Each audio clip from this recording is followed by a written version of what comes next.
Anatomy and Physiology, Chapter 11, Figure 13.8, page 256. Once upon a time, around dinner time, in a far and distant land, in a village dwelt a poor old woman. This poor old woman had made a fire upon her hearth in order to cook supper for her and her young daughter. However, all the poor old woman had for supper was a handful of beans. So she asked her fair young daughter, Erin, to go into the nearby forest to forage and gather some root vegetables for their supper. The sweet young lass obeyed and set forth. But as Erin skipped into the great forest, she did not know the way, and the fair young lass soon lost her way. Night fell, and nothing was left for her to do in this painful solitude but to seek a bed. What to do? She might certainly have found a good bed on the soft moss on the forest floor, but the fear of wild beasts let her have no rest there. And at last she made her mind to spend the night in a tree. She sought out a high oak and climbed up to the top of it.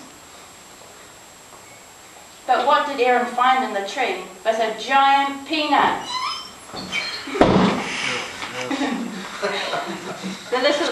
Erin screamed, but the giant peanut roared and made a lunge towards the little girl, and Erin fell to the ground. But now the poor child was all alone and in the great forest, and so terrified that she looked at all the leaves on the trees and did not know what to do. Then she began to run and ran over sharp stones and through thorns, and the wild beasts ran past her as they too were afraid of the giant peanut. She ran as long as her feet could go, but the giant peanut bore down on her with gnashing teeth and flashing claws, and our fair Erin fell to the forest floor. Histamine.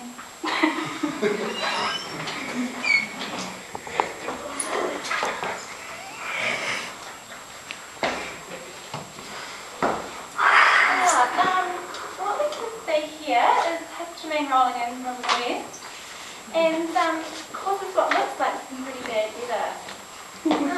Bringing redness and swelling and some drizzly patches. So at this point in time, conditions are not looking too good.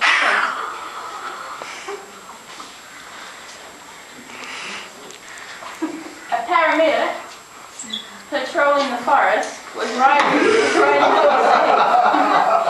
He saw from afar the fair Erin upon a bed of bracken.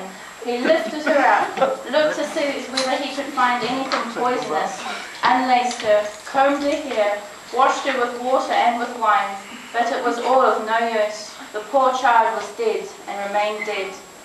Then Billy had a brainwave and performed a precordial thump and began seeking out with a ratio of compressions of 30 and 2 ventilations, administered a shot of the magical potion epinephrine from his satchel. This just in, there's been a sharp change in the outskirts, which should hopefully head centrally and spread across the system with lower pressures bringing fine spells. And before long, Erin opened her eyes. Colour flooded into her cheeks, and she lifted her head and sat up, and was once more alive. Once more alive. Oh heavens, where am I? She cried. Where am I? The king's son, full of joy, said, "You are with me," and told her what had happened, and said, "I love you more than anything in the world. Come with me to my father's palace, and you should be my wife." As Erin was willing and went with him, and their wedding was held with great show and splendour, and they lived happily ever after.